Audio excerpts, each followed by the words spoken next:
नमस्कार साथियों, एक बार पुनः मैं आप सभी का हार्दिक स्वागत अभिनंदन करता हूं। साथियों, आज जो हम पढ़ने वाले हैं वो उप प्रधानमंत्री के बारे में पढ़ेंगे। ठीक है, अगर हम उप प्रधानमंत्री की बात करें तो हमारे उप प्रधानमंत्री का वर्णन पहली बात तो हमारे संविधान में नहीं है, मतलब ये संविधान से बाहर की उपज है। साथियों, आम तौर पर जो हमारे केंद्रीय गृह मंत्री हैं या जो हमारे केंद्रीय वित्त मंत्री हैं, आमतौर पर प्राय इन्हीं को अब तक हमारे देश में उप प्रधानमंत्री के रूप में नियुक्त किया जाता रहा है। आज हमारा जो मुख्य टॉपिक है वो उप प्रधानमंत्री है। याद रखना, उप प्रधानमंत्री पद का वर्णन संविधान में नहीं है, ये संविधान से बाहर की उपज है। और यदि हम बात करें, आमतौर पर अब तक का ऐसा अनुभव है कि जो हमारे केंद्रीय गृह मंत्री या जो वित्त मंत्री रहे हैं उन्हीं को उप प्रधानमंत्री बनाया गया है। याद करो, जब मैंने आपको प्रधानमंत्री पढ़ाए थे उस समय मैंने आपको बताया था कि हमारे यहाँ पे जो प्रधानमंत्री हुए मोरारजी देसाई, जो कि हमारे देश के सबसे अधिक उम्र के प्रधानमंत्री, 81 वर्ष की उम्र में, ये पहले गैर कांग्रेसी प्रधानमंत्री थे। आपको मैंने बताया था, अगर आपको याद हो तो। इनका जन्म दिवस 4 वर्ष में एक बार आता है, क्योंकि इनका जन्म दिवस 29 फरवरी को है। ये जो संपत्ति का अधिकार मूल अधिकारों की श्रेणी में से हटाया गया था, ये कौन से थे? मोरारजी देसाई। तो मोरारजी देसाई जी के समय में दो उप प्रधानमंत्री थे, बताया था मैंने आपको। पहले थे जगजीवन राम जी,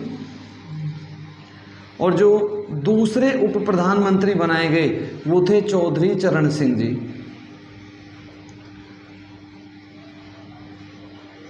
तो मोरारजी देसाई जी के समय में 2 उप प्रधानमंत्री बनाए गए, जगजीवन राम जी और चौधरी चरण सिंह जी। चौधरी देवीलाल जी की यदि मैं बात करूं तो साथियों, चौधरी देवीलाल जी ऐसे उप प्रधानमंत्री हमारे हुए हैं जो कि 2 प्रधानमंत्रियों के समय में बने। देखिए, चौधरी देवीलाल जी क्या थे भाई? हमारे उप प्रधानमंत्री थे। और ये जो उप प्रधानमंत्री बने, ये 2 प्रधानमंत्रियों के समय में उप प्रधानमंत्री बने थे। ठीक है, पहले जो थे वो थे वीपी सिंह जी। वीपी सिंह जी के समय में ये उप प्रधानमंत्री बने थे। साथ ही साथ ये चंद्रशेखर जी जो प्रधानमंत्री बने थे उसके समय में भी ये उप प्रधानमंत्री बने थे। देखिए, अभी थोड़ी देर पहले मैंने बताया था कि मोरारजी देसाई जब प्रधानमंत्री थे तो उनके समय में 2 उप प्रधानमंत्री आए थे, जगजीवन राम जी और चौधरी चरण सिंह जी। लेकिन एक व्यक्ति हमारे यहाँ पे ऐसे हैं जो उप प्रधानमंत्री बने हैं और उन्होंने उप प्रधानमंत्री के पद को 2 बार सुशोभित किया है। पहली बार जब वीपी सिंह जी प्रधानमंत्री बने तो उसके समय में वो उप प्रधानमंत्री बने। ठीक है, और जब चंद्रशेखर जी प्रधानमंत्री बने तो उनके समय में भी जो चौधरी देवीलाल जी थे वो उप प्रधानमंत्री बनाए गए। दोस्तों, 1990 में जब चौधरी देवीलाल जी उप प्रधानमंत्री बनाए गए तो उनकी पद की शपथ को इस आधार पर चुनौती दी गई कि ये जो पद है ये गैर संवैधानिक पद है।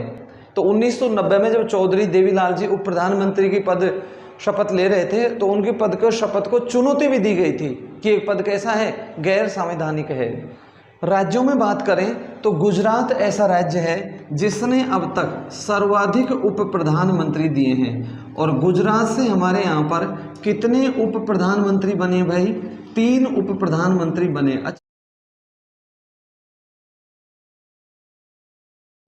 यदि मैं प्रधानमंत्रियों की बात करूं तो अब तक हमारे देश में सर्वाधिक प्रधानमंत्री जिस राज्य ने दिए वो राज्य कौन सा है भाई? वो राज्य यूपी है। क्योंकि आपको पता होगा नरेंद्र मोदी जी वर्तमान में इनका जो लोकसभा सीट है वो कौन सा है? वाराणसी है। तो नरेंद्र मोदी जी भी किस राज्य से हैं प्रधानमंत्री के रूप में? यूपी से ही हैं। तो सर्वाधिक प्रधानमंत्री तो हमारे यहाँ पर यूपी राज्य ने दिए हैं। अगर मैं राष्ट्रपति कहता हूं तो सर्वाधिक राष्ट्रपति हमारे यहाँ आंध्र प्रदेश से आए हैं। और यदि हम उप प्रधानमंत्रियों की बात करें तो उप प्रधानमंत्री हमारे देश में सर्वाधिक गुजरात से आए हैं। और गुजरात से हमारे यहाँ पे कितने उप प्रधानमंत्री आए भाई? 3 उप प्रधानमंत्री आए हैं। अब तक हमारे देश में कुल 7 व्यक्ति हैं जिन्होंने 8 बार हमारे देश में उप प्रधानमंत्री के पद को सुशोभित किया है या उप प्रधानमंत्री बने। देखिए, व्यक्ति 7 हैं और वो कितनी बार उप प्रधानमंत्री बने? तो कितनी बार बने हैं? 8 बार। तो इनको हम देख लेते हैं। अब तक हमारे देश में जो उप प्रधानमंत्री बनाए गए हैं वो कौन कौन बनाए गए भाई।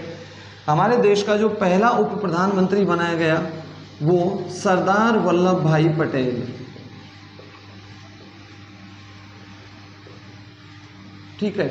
दूसरे उप प्रधानमंत्री हमारे जो देश के बनाए गए वो थे मोरारजी देसाई। अगर मैं तीसरे उप प्रधानमंत्री की हमारे बात करूं तो हमारे देश में तीसरे उप प्रधानमंत्री बनाए गए थे जगजीवन राम जी। यदि मैं नेक्स्ट उप प्रधानमंत्री की बात करूं तो आपको पता ही है चौधरी चरण सिंह जी और जगजीवन राम जी दोनों ही किसके समय में रहे थे भाई, तो ये दोनों मोरारजी देसाई के समय में रहे थे। पांचवें उप प्रधानमंत्री की बात करूं तो वाई चौहान, ये हमारे देश के पांचवें उप प्रधानमंत्री बनाए गए। अगर मैं छठे उप प्रधानमंत्री की बात करूं तो हमारे छठे उप प्रधानमंत्री थे चौधरी देवीलाल जी। अगर मैं सातवें उप प्रधानमंत्री की बात करूं तो वो भी कौन थे भाई, चौधरी देवीलाल जी। क्योंकि मैंने अभी आपको बताया था कि चौधरी देवीलाल एकमात्र ऐसे व्यक्ति हैं जिन्होंने उप प्रधानमंत्री के पद को 2 बार सुशोभित किया है। और लास्ट में जो 8वें हमारे उप प्रधानमंत्री बने वो बने थे लाल कृष्ण आडवाणी जी। तो अब तक हमारे देश में कुल व्यक्ति 7 हैं जिन्होंने उप प्रधानमंत्री के पद को सुशोभित किया है। कितनी बार, 8 बार। पहले प्रधानमंत्री जो थे वो पंडित जवाहरलाल नेहरू थे। तो पंडित जवाहरलाल नेहरू जी के समय में जो उप प्रधानमंत्री बनाए गए वो कौन बनाए गए, सरदार वल्लभ भाई पटेल। मोरारजी देसाई की बात करें तो ये श्रीमती इंदिरा गांधी जी के समय में उप प्रधानमंत्री बने थे। आपको याद होगा मैंने कहा ना, अब तक हमारे देश में अधिकतर जो उप प्रधानमंत्री बने वो या तो केंद्रीय गृह मंत्री रहे हैं या फिर केंद्रीय वित्त मंत्री रहे हैं। इसके अलावा जगजीवन राम जी की मैं बात करूं तो जगजीवन राम जी के समय में हमारे प्रधानमंत्री कौन थे भाई, श्रीमान मोरारजी देसाई। और यदि चौधरी चरण सिंह की बात करूं तो ये भी किसके समय में उप प्रधानमंत्री थे, मोरारजी देसाई। क्योंकि मोरारजी देसाई जी के समय में 2 उप प्रधानमंत्री बनाए गए थे। वाई चौहान की बात करूं तो साथियों ये चौधरी चरण सिंह जी के समय में उप प्रधानमंत्री रहे थे, चौधरी चरण सिंह जी के समय में। और चौधरी देवीलाल जी की बात करें तो ये वीपी सिंह जी के समय में उप प्रधानमंत्री रहे थे। वीपी सिंह जी हमारे देश के प्रधानमंत्री थे और उप प्रधानमंत्री देवीलाल जी बनाए गए। और देवीलाल जी जो दोबारा से उप प्रधानमंत्री बने थे वो हमारे प्रधानमंत्री थे चंद्रशेखर जी महोदय। हम डिस्कस कर चुके हैं कि चौधरी देवीलाल एकमात्र ऐसे व्यक्ति हैं जिन्होंने 2 बार उप प्रधानमंत्री के पद को सुशोभित किया। तो एक बार तो वीपी सिंह जी के समय और दोबारा से श्रीमान चंद्रशेखर जी के समय। और लाल कृष्ण आडवाणी जी की बात करें तो श्रीमान जी अटल बिहारी वाजपेयी जी के समय में इन्होंने उप प्रधानमंत्री के पद को सुशोभित किया था। तो हमको पता लगे हमारे देश के पहले उप प्रधानमंत्री लाल कृष्ण आडवाणी जी बन गए, ठीक है। दूसरे मोरारजी देसाई जी बन गए। तीसरे की यदि मैं बात करूं तो जगजीवन राम जी बन गए। चौथे जो बने वो बने चौधरी चरण सिंह जी।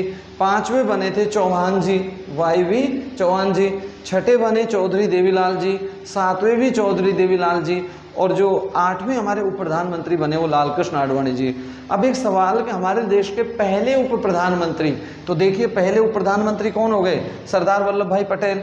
और लास्ट के कौन से हो गए, लाल कृष्ण आडवाणी।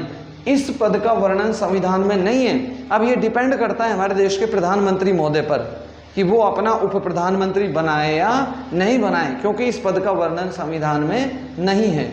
आप लोग कह रहे हैं सर अनुच्छेद याद नहीं रहे, बहुत से लोग कमेंट्स कर रहे हैं।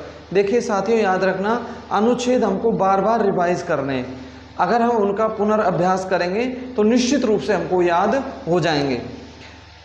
अगर हमको साथियों सोने जैसा चमकना है ना, तो फिर हमको सोने की तरह तपना पड़ेगा। तो साथियों आज इतना ही। अगले वीडियो में आपसे फिर मुलाकात होगी। तब तक के लिए नमस्कार।